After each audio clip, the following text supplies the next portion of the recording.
नमस्कार, न्यूज़ डंका में आप सभी का स्वागत है। मैं महेश विचारे। दोस्तों, आज वार्तालाप के इस एपिसोड में हम मिलने जा रहे अमरनाथ जी शर्मा जी से। उसके पीछे का कारण ये है कि हिंदू आध्यात्मिक एवं सेवा संस्थान के माध्यम से 9 जनवरी से एक मेले का आयोजन किया जा रहा है। हिंदू आध्यात्मिक एवं सेवा मेला, इस तरह का ये मेला होगा। उस मेले के माध्यम से किस तरह के इवेंट उसमें होंगे, उसके पीछे की उसके पीछे का जो कारण है, उसकी पृष्ठभूमि क्या है, उसका उद्देश्य क्या है, ये जानने की कोशिश हम अमरनाथ जी से करेंगे।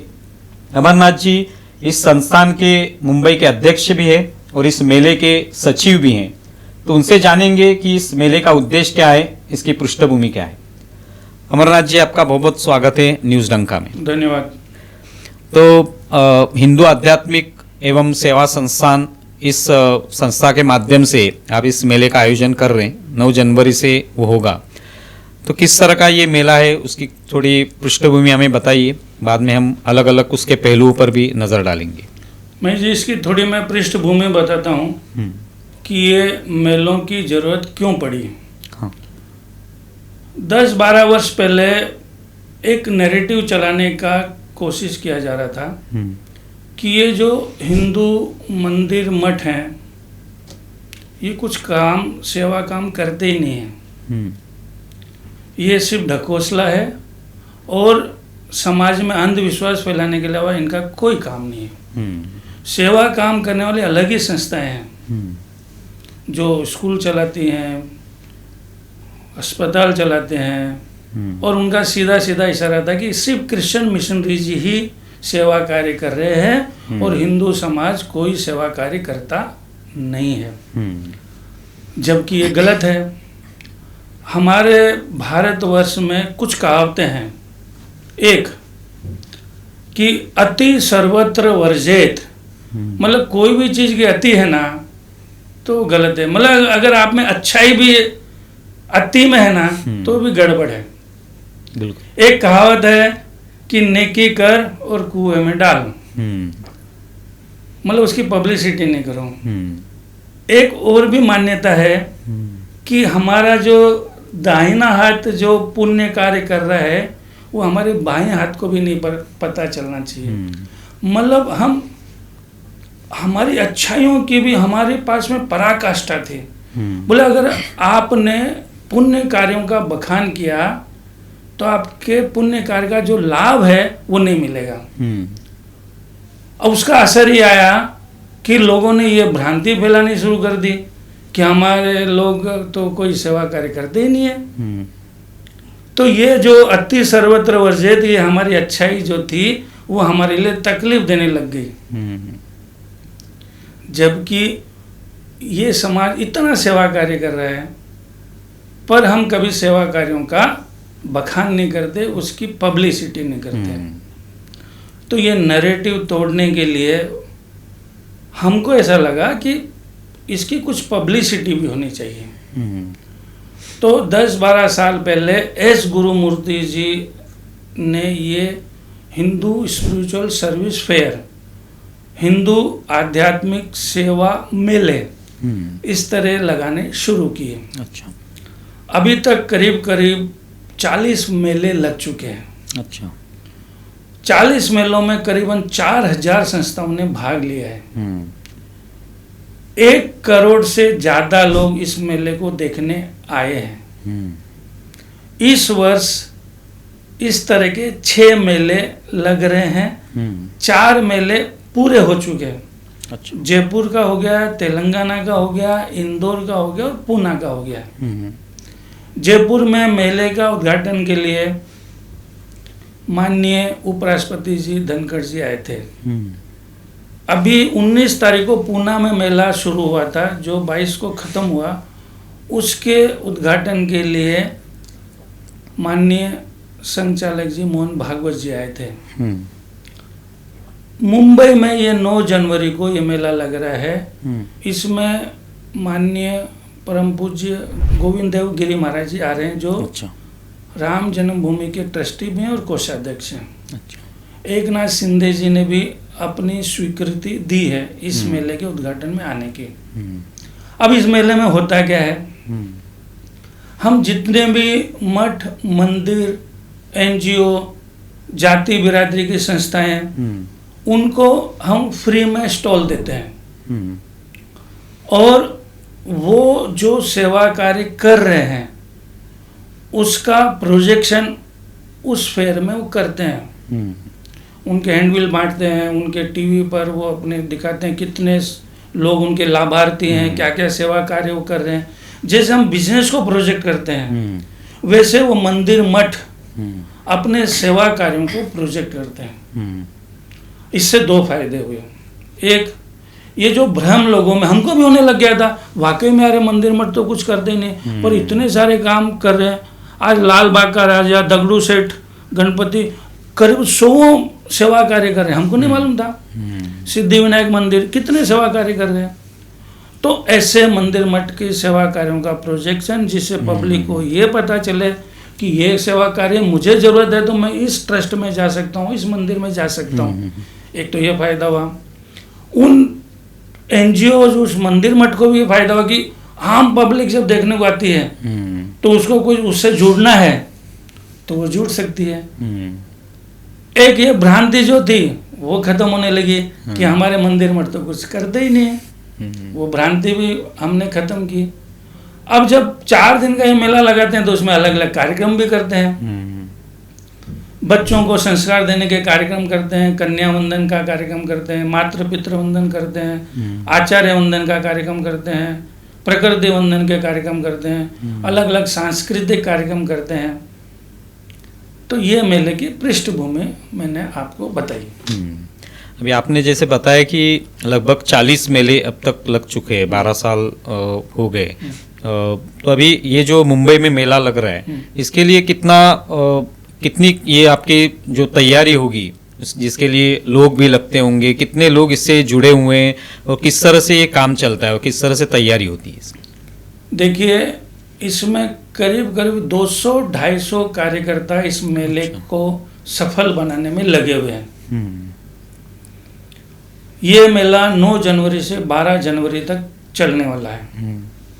इसमें अलग अलग खाते हैं, अलग अलग खातों के प्रमुख हैं, अलग अलग जवाबदारी, मतलब मैक्रो लेवल पर और माइक्रो लेवल पर हमने सारी जवाबदारियां हमारे कार्यकर्ताओं को दी हुई है। इसमें हमारा अनुमान है कि 10 से 12 लाख लोगों का फुटफॉल इस मेले में होगा। अच्छा। हमने 450 स्कूलों को पत्र लिखे हैं कि आपके बच्चों द्वारा कुछ कल्चरल प्रोग्राम करिए, कुछ मातृ पितृ वंदन के कार्यक्रम, कन्या वंदन के कार्यक्रम, आचार्य वंदन के कार्यक्रम करिए। उसके लिए हमने करीबन 100 स्कूल के टीचर्स का 6-6 घंटे का ट्रेनिंग भी लिया है। अच्छा। हमने हमारे एक संस्थान में बुलाया जहाँ पे बड़ा हॉल है, वहाँ पर उनके टीचर्स का किस तरह से बच्चों से कार्यक्रम कराना। वो सारे स्कूल के टीचर्स बड़े उत्साह में गए और वो हमारे साथ में जुड़े हैं। रोज हजारों बच्चे इन कार्यक्रमों में भाग लेंगे। छोटे छोटे 8-8, 10-10 मिनट के जो कल्चरल प्रोग्राम है उसमें भाग लेंगे। वो कुछ कंपटीशन के प्रोग्राम है, ड्राइंग कंपटीशन है, राष्ट्रभक्ति के गीतों का, संगीत का कंपटीशन है, ऐसे कई कंपटीशन है। जैसे कि आपने कहा कि शुरू में ही कहा आपने कि एक नैरेटिव का मुद्दा था कि लोगों के मन में एक नैरेटिव फैलाने की कोशिश थी कि जो हिंदू मंदिर है, मठ है, वो कुछ काम नहीं करते, जो कि समाज कल्याण का जो काम होता है वो नहीं करते, इस तरह का नैरेटिव था। तो अभी ये जो 40 मेले हो गए, उसमें कितने आप सफल हो गए कि ये नैरेटिव जो है तोड़ने में? मैंने बताया आपको कि करीब करीब 4000 संस्थाओं ने भाग लिया। अब उसकी कोई बात ही नहीं कर रहा है। ये जो नैरेटिव चलाने की कोशिश की थी, हमने प्रत्यक्ष करके दिखाया कि 4000 संस्थाओं ने भाग लिया, पूरे 1 करोड़ लोग आकर देख कर गए मेले को, तो वो नैरेटिव विषय खत्म हो गया। खत्म हो गया। अब हमने इसमें एक चीज और की है, खाली हम मेले नहीं लगाते हैं, हम केवल भारतवर्ष की नहीं, पूरे दुनिया के मानव जाति, पशु पक्षी जो हमारे सनातन में, जो हमारे घुट्टी में पिलाया गया था, वो संस्कार देने का काम उन थीम्स पर हम करते हैं। हमारी 3 थीम तो पर्यावरण को लेकर है। अच्छा।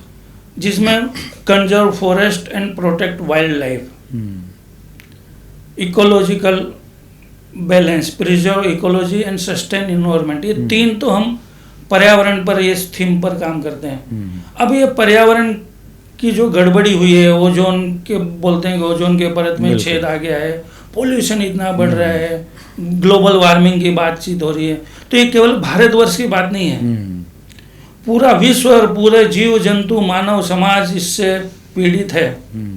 जबकि हमारे सनातन में पीपल की पूजा करते, सांकेतिक है वो, गौ माता की पूजा करते हैं, नाग पंचमी को नाग की पूजा करते हैं, मतलब हम प्रोटेक्ट बरगद के पेड़ की पूजा करते हैं। मतलब जब हम किसी की पूजा करेंगे तो उसको काटेंगे क्यों, जानवरों को मारेंगे क्यों?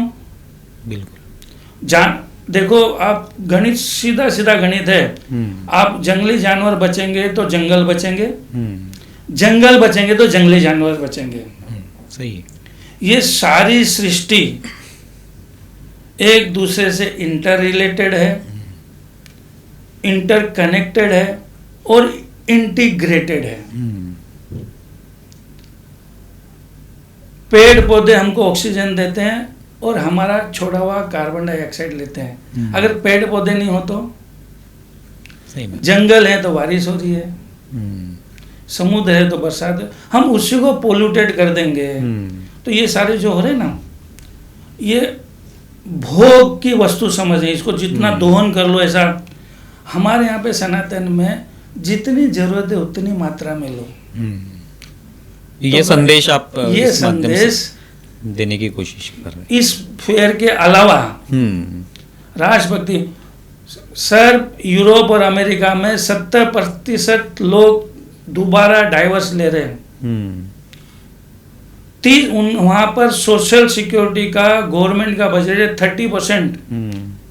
हिंदुस्तान में सोशल सिक्योरिटी का बजट है 0.0%, 0.3%।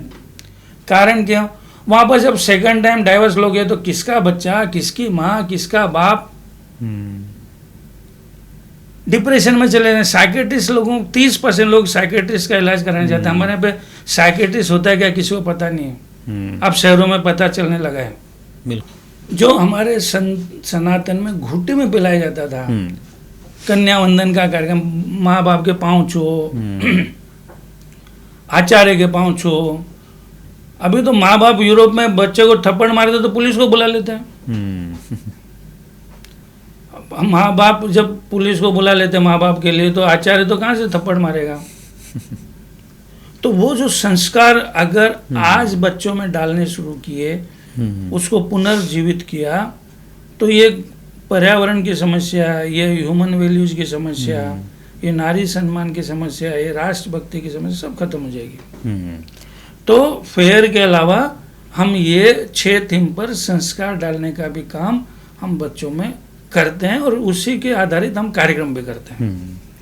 जैसे कि आपने कहा कि कई स्कूल जो है वहाँ के बच्चे या वहाँ के जो टीचर्स होंगे वो भी इसमें शामिल होते हैं और उनको भी उसका फ़ायदा होता है। तो जैसे कि आपने कहा कि एक नई पीढ़ी जो है उसमें संस्कार आने चाहिए, तो इसमें कितने सफल हो रहे हैं आप और उनकी तरफ से किस तरह का प्रतिसाद आपको मिलता है?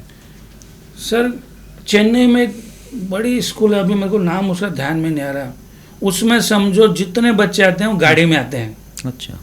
मैं चेन्नई का एक छोटा एग्जांपल देता हूँ। इंटरनेशनल स्कूल वगैरह हो सकता है, बहुत बड़ा स्कूल है, मतलब टीचर से कई गुना ज़्यादा पैसे वाले लोग उस स्कूल में बच्चे लोग पढ़ते हैं। जब माननीय एस गुरुमूर्ति जी ने उस स्कूल में एक कार्यक्रम रखने की सोची, तो पहले तो उनको टीचर्स को समझ में नहीं आया कि बच्चे लोग जो बड़े पैसे वाले हैं वो हमारे गरीब टीचर्स का कैसे आचार्य वंदन करेंगे। तो गुरुमूर्ति जी ने बोला आप सबको पेरेंट्स को पत्र लिखो, कोई जबरदस्ती मत करो, और जो पेरेंट्स हाँ बोलेंगे, जो बच्चे हाँ बोलेंगे, उन्हीं से आचार्य वंदन का कार्यक्रम करेंगे। आपको विश्वास नहीं होगा, सैकड़ों बच्चों ने उसके, सैकड़ों पेरेंट्स ने उसकी अनुमति दी, और जब आचार्य वंदन का कार्यक्रम हो रहा था तो टीचर्स रो रहे थे, बच्चे रो रहे थे। इतना बड़ा प्रतिशत, और फिर जो इसका फोर्स मल्टीप्लिकेशन हुआ सब स्कूलों में, वो बहुत बड़ा हुआ। अच्छा, तो अभी ये जो 9 जनवरी से जो इवेंट हो रहा है, जो मेला लगने वाला है, तो उसमें उसके लिए कितने स्कूल्स को आपने कांटेक्ट किया? 450 स्कूलों को हमने कांटेक्ट किया, पत्र लिखा है। 100 स्कूल तो हमने बोले ना, खुद 6 घंटे जो टीचर्स ट्रेनिंग में बैठे होंगे, हमारे द्वारा लिए गए ट्रेनिंग में 6 घंटे, तो एक बड़ा प्रतिशत है। बड़े खुश होकर गए। जो ट्रेनिंग में नहीं आए, ऐसे भी और 100 स्कूल्स हैं। अभी हम देशभक्ति के नाम पर हम परमवीर वंदन, अभी कईयों को परमवीर चक्र विजेताओं के स्कूल में बच्चों को नहीं मालूम है। परमवीर चक्र विजेता होता क्या है, परमवीर चक्र दिया क्यों जाता है, तो हम स्कूलों में परमवीर चक्र विजेताओं के बड़े होर्डिंग्स दिए। अब हम देशभक्ति के लिए परमवीर चक्र विजेताओं का बच्चों को बोलते हैं स्कूलों में, आप असेंबली में आप प्रार्थना के साथ में साइटेशन पढ़ो। जब बच्चा कोई परमवीर चक्र विजेता का साइटेशन पढ़ेगा तो उसमें देशभक्ति की भावना अपने आप जागृत होगी। ये कार्यक्रम जो हमारे 6 थीम है, उसमें पेट्रियोटिज्म, इंस्टिल पेट्रियोटिज्म एक हमारी थीम है, उसके नाम पे हम ये परमवीर चक्र, ये सिंबलिक हैं पर संस्कार डालने वाले काम है। जैसे कि आपने बताया कि विदेशों में बहुत सारी सामाजिक समस्याएं हैं और उससे वो लोग जूझ रहे हैं। हमारे यहाँ पे उतनी समस्याएं नहीं है, क्योंकि ये संस्कारों की बात है, उसके वजह से हमें वो फायदा मिलता है। तो क्या ये जो मेले आपके लग रहे हैं, उसको कहीं विदेशों से भी सपोर्ट मिलता है, या वहाँ पे भी इस तरह का मेले के आयोजन किए जाने चाहिए, इसके लिए कोई मांग होती है? हम ऐसे विदेशों में इसका सपोर्ट लेने गए नहीं है। यहीं पर सब नहीं, मैं इसलिए पूछ रहा हूँ क्योंकि आज विदेशों में भी बहुत सारे भारतीय, बहुत लोग इसके लिए जागरूक हो रहे हैं। ये हकीकत में विदेश के साथ साथ में ये दिक्कतें हिंदुस्तान में भी बढ़ रही थी, तो हमने सही समय पर ये संस्कार देने के कार्यक्रम शुरू किए। विदेशों से अभी कोई फंड इसके लिए आ नहीं रहा है। आज हम देख रहे हैं कि देश में हिंदुत्व की बात होती है, यानी पिछले कुछ सालों से, विशेष तौर पे 2014 में जब से भारतीय जनता पार्टी की सरकार आई, तब से हिंदुत्व की बात ज़्यादा पैमाने पे होती है। तो उस एंगल से आप कैसे देखते हैं कि ये जो मेला आयोजित किया जाता है, तो उसको मिलने वाला सपोर्ट, तो पिछले जैसे कि 40 मेले हो गए, तो तभी शुरुआत के दिनों में जो सपोर्ट मिलता था, जो समर्थन मिलता था, तो आज किस तरह का समर्थन मिल रहा है? लोग हिंदुत्व के बारे में क्या सोचते हैं? देखिए, पहले तो महेश जी, इसका पॉलिटिकल कनेक्शन कुछ है नहीं, इसका कोई पॉलिटिकल लेना देना नहीं है। हमने ये मेले इसलिए शुरू नहीं किए कि कोई पॉलिटिकल पार्टी को इसका फ़ायदा पहुँचे। बिल्कुल, ये शुद्ध रूप से बच्चों में संस्कार देने का कार्यक्रम कर रहे हैं।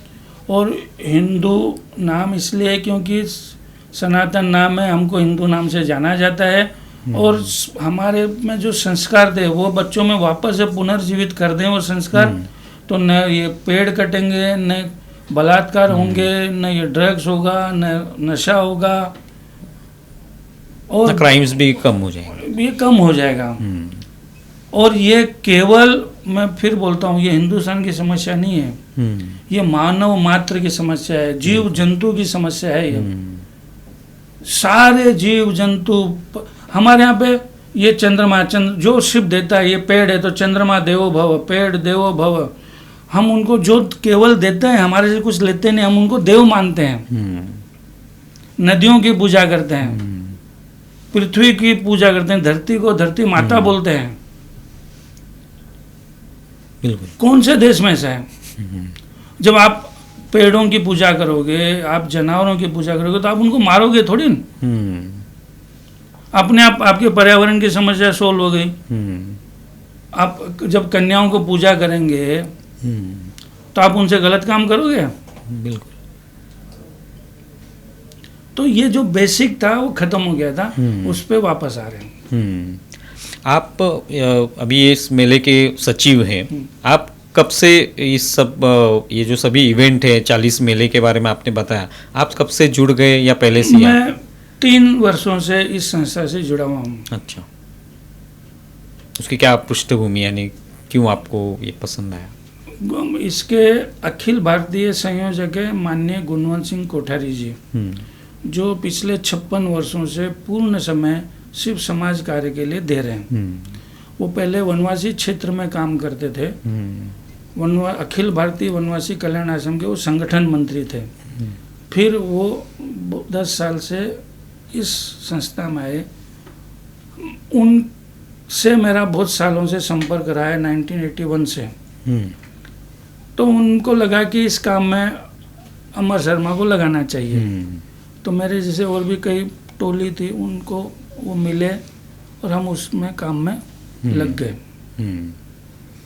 अभी ये जो इवेंट 9 जनवरी से हो रहा है, तो उसके बारे में आपने अभी अलग अलग संस्थाओं से बात की होगी, अलग अलग मंदिरों से बात की होगी, तो किस तरह का, और भी मुझे कुछ डिटेल में जानना है कि किस तरह का वो इवेंट होगा रोज़, यानी अगर 9 से 12 जनवरी होगा तो क्या क्या उसमें होने वाला है? देखिए, एक तो मैंने जैसे पहले बताया, हमने करीबन 400 मंदिर, मठ, एनजीओ, जाति बिरादरी की संस्थाएं, इवन गवर्नमेंट संस्थाएं जो सेवा कार्य कर रही हैं, उनसे हमने संपर्क किया। उनमें से हम चूज करके करीबन 150 से 200 लोगों को स्टॉल देंगे फ्री में। अच्छा, वो अपने सेवा कार्यों का एग्जीबिशन करेंगे। एक दूसरा, रोज अलग अलग सुबह, मतलब करीब करीब 4 दिनों में 13 कार्यक्रम करने वाले हैं। रोज सुबह कोई न कोई योग का कार्यक्रम होगा। उसके अलावा उद्घाटन के कार्यक्रम है, युवाओं के कार्यक्रम है। शनिवार को 11 जनवरी को जैन समाज का बड़े करीबन 4 से 5 हज़ार महिलाओं का भक्तांबर का प्रोग्राम है। अच्छा, बौद्ध समाज के कार्यक्रम है, सिख समाज के कार्यक्रम है, युवाओं के कार्यक्रम है, महिलाओं के कार्यक्रम है, कल्चरल प्रोग्राम है। और उसमें संत महात्मा के अलावा नेता, गवर्नर, मुख्यमंत्री, डिप्टी मुख्यमंत्री, ये सब उसमें अलग अलग कार्यक्रमों में। हमारे पास में पीयूष गोयल जी का कंफर्मेशन आ गया है, एक नाथ शिंदे जी का कंफर्मेशन आ गया, साइना एनसी जी का कंफर्मेशन आ गया है, देवेंद्र फडणवीस जी को हमने पत्र लिखा हुआ है। हमको पूरी उम्मीद है कि वो समारोह के कार्यक्रम में वो आएंगे। अभी ये जो मुंबई में ये मेला हो रहा है, इस तरह से पूरे साल भर में कुछ ऐसे संख्या निश्चित होती है कि इतने मेले लेने हैं, या जो भी अलग अलग शहरों में? हम टायर 1, टायर 2 सिटी में ये मेले लगाते हैं। हर शहर में 2-3 साल में एक बार मेला लगता है। मुंबई में ये मेला पहले 2016 में लगा, इधर ही बांगूनगर ग्राउंड में। अच्छा। 2019 में कोरा केंद्र बोरीवली में लगा। फिर ये कोविड आने के कारण इसमें थोड़ा डिले हुआ। अब 2025 में फिर ये मेला, ये मुंबई का तीसरा मेला है। इस तरह से हम अलग अलग शहरों में, छोटे और बड़े, प्राय टायर 1 और टायर 2 सिटी में 2-3 साल में एक बार मेला लगाते हैं। क्या ग्रामीण स्तर पर भी ये मांग होती है इस तरह का मेले के आयोजन की? एक्चुअली ग्रामीण स्तर पे तो इतनी समस्या नहीं जितनी शहरों में है।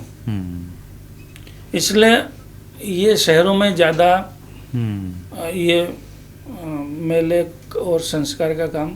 गांव में आज भी हमारी प्राचीन सभ्यता बहुत सारी चीज़ों में आज भी जीवित है, शहरों में ख़त्म होती जा रही है। अच्छा, उसका भी कारण मैं बताता हूँ। हमने गलती से ना वेस्टर्नाइजेशन को मॉडर्नाइजेशन समझ लिया। तो हम सोचते हैं जो वेस्टर्न कर रहा है वो मॉडर्न है, जबकि westernization is not a modernization. हर नए बदलाव को समाज हित में और देश हित में एक्सेप्ट करने का नाम मॉडर्नाइजेशन है। बिल्कुल।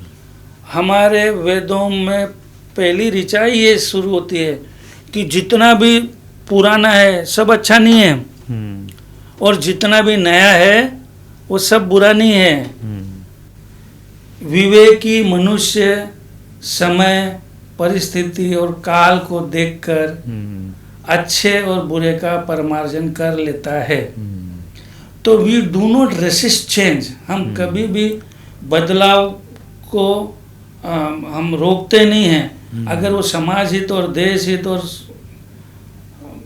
सबके लोगों के हित में है तो हम उस सब बदलाव को आज तक एक्सेप्ट करते आए हैं। तो हम सो कॉल्ड वेस्टर्नाइजेशन से ज़्यादा मॉडर्न हैं, और जब से मानव जाति बनी तब से हम मॉडर्न हैं। हम वेद काल से मॉडर्न हैं, क्योंकि हम बदलाव को एक्सेप्ट करते हैं। संपर्क समाज हित में होना चाहिए, वो मानव कल्याण के लिए बदलाव होना चाहिए। जैसे कि आपने कहा कि मॉडर्नाइजेशन जो है वो जैसे कि वेस्ट पश्चिमा देश जो है पश्चिमी वहाँ से आया हुआ है, वो हमने एक्सेप्ट कर लिया, लेकिन उसकी ऐसी कुछ चीज़ें ले ली जिसके वजह से समाज में कुछ खराबियाँ, हमने उस वेस्टर्नाइजेशन को मॉडर्नाइजेशन समझ लिया, ये गलती हो गई। तो आज जब आप इस शहरों में इसका आयोजन करते हैं तो किस तरह का आपको बदलाव दिखाई दे रहा है कि सचमुच ये जो नई पीढ़ी है, या शायद उनके माता पिता भी हो जो कि आज की पीढ़ी के हैं, लेकिन उन्होंने कुछ साल है 50 साल के हैं, 40 साल के हैं, तो उनमें भी कुछ बदलाव आया, उनको भी पता चला कि ये होना चाहिए, ये बदलाव होने चाहिए। देखिए सर, ये जो संस्कार देने का काम है ना, ये बहुत स्लो प्रोसेस होता है। मतलब कल किसी के कान में बोल दो कि भाई आप सुधर जाओ, आप कल से माता पिता का वंदन करो, गुरु का वंदन करो, कल से वो सुधर जाएगा, ऐसा नहीं। बहुत स्लो प्रोसेस है, क्योंकि संस्कार, चरित्र निर्माण का काम और संस्कार देने का काम, ये स्लो प्रोसेस है। एक तो अभी 10 साल हुए हैं अभी तो इसको, पर डेफिनेटली इसका बहुत फर्क पड़ा है। लोग बाग अब घर से निकलते हैं बच्चे तो माता पिता के जाकर पांव छूते हैं। कन्या वंदन के प्रोग्राम होते हैं, कन्याओं के पांव छूते हैं, आचार्यों का पांव छूते हैं, आचार्यों के अलग से, मतलब बदलाव शुरू हुआ है, पर ये बहुत स्लो प्रोसेस रहने वाला है। कभी भी स्लो प्रोसेस। अच्छे काम जल्दी से फटाफट नहीं होते हैं, प्रैक्टिस करनी पड़ती है। बुरे काम के लिए फटफट हो जाता है, तुरंत हो जाता है।